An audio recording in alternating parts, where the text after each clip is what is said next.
All right, so this is where normally I'd put up the dozens of emails that I get saying things like, David, I can tell that you are a shill for Elizabeth Warren because when her polling goes up, you talk about it, but when her polling goes down, you don't talk about it. Or, David, I can tell you hate Bernie because when Bernie's polling goes up, you don't talk about it. And when Bernie's polling goes down, you gleefully talk about it. And of course, none of that's true. But when you look at the facts, the truth is we've had essentially 6 straight months of Bernie's polling going more or less nowhere.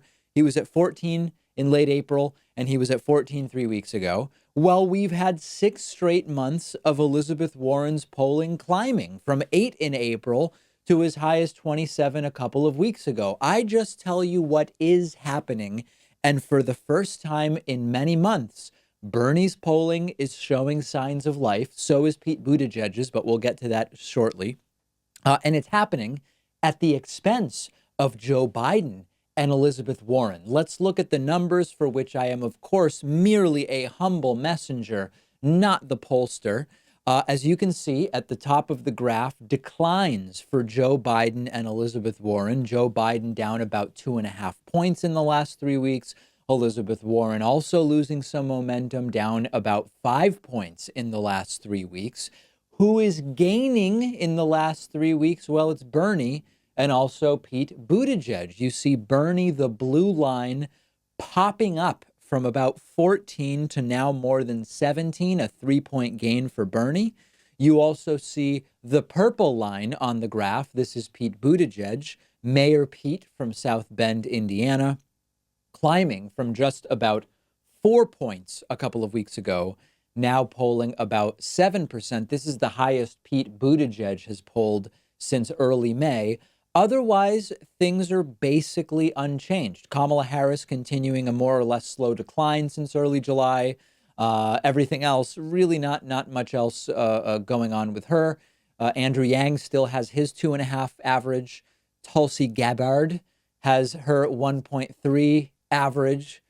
Beto still has around 2, and Klobuchar around 2. So what do we make of all this? Well, Bernie is still in it. That's what we make of it. Bernie's doing what he has to do if he wants a shot at this thing, gaining back some of the support that he lost all the way back in April when Joe Biden entered this race. If you are supporting Bernie, you should be pleased. He did what he had to do in the last 3 weeks, which is he picked up 3 points in 3 weeks. Now with the debate number 5 coming up, he has to keep it going. And it's particularly important because we have this 5th debate coming up on November 20th. It is an opportunity, conceivably, hypothetically, for someone to make a big showing and make a gain in the polls. But as I said when I appeared on PBS a couple of weeks ago, the further into the primary we get, the less that there is to gain from having a good debate showing, because the candidates' positions are known, the candidates' personalities are known, the candidates' presences, that's a difficult word to say.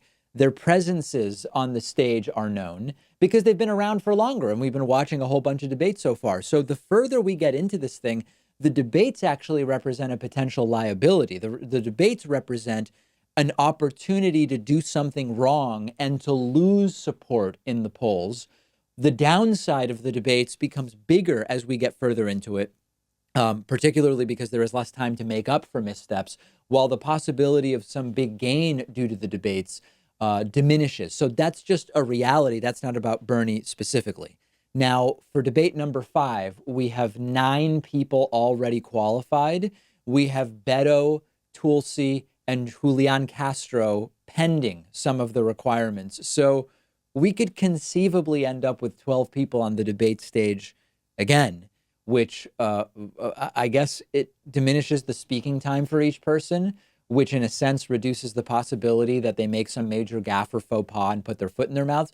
But once again, we are not going to get deep discussion about any issue, quite frankly, from a debate that has 12 people up on the stage. The qualification period for debate 5, which is on November 20th, ends on November 13th, a week before. So they basically have 2 weeks left to either be in or out, Beto, Tulsi, and Julian Castro. So we will see ultimately who makes that stage.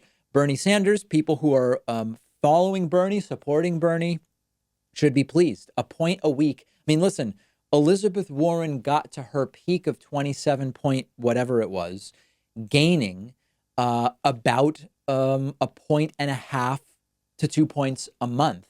So a point a week is a lot. We haven't had polls for about 5 days, and I'm guessing by tomorrow we'll have some new ones, and we will see how Bernie is doing there. Due cappucci, per favore. Grazie mille.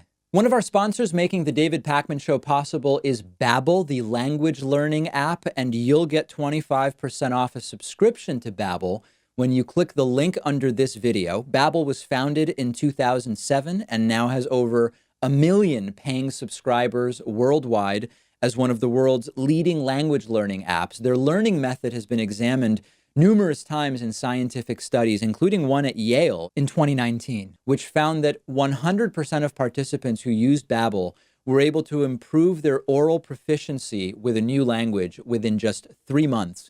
Research found that users learning Spanish on Babbel only needed to use the app for an average of 15 hours over a 2-month period to cover the requirements for 1 college semester of Spanish. I recently went to Italy and used Babbel to brush up on my Italian for a few weeks leading up to the trip. And I was actually surprised at how much I was able to absorb in such a short amount of time. After practicing Italian on the Babbel app, I was able to hold some conversations with locals in Italy. I could understand a lot more of the Italian that I was hearing. And the progress I made was extremely inspiring in keeping me going and continuing to use the app to get even better.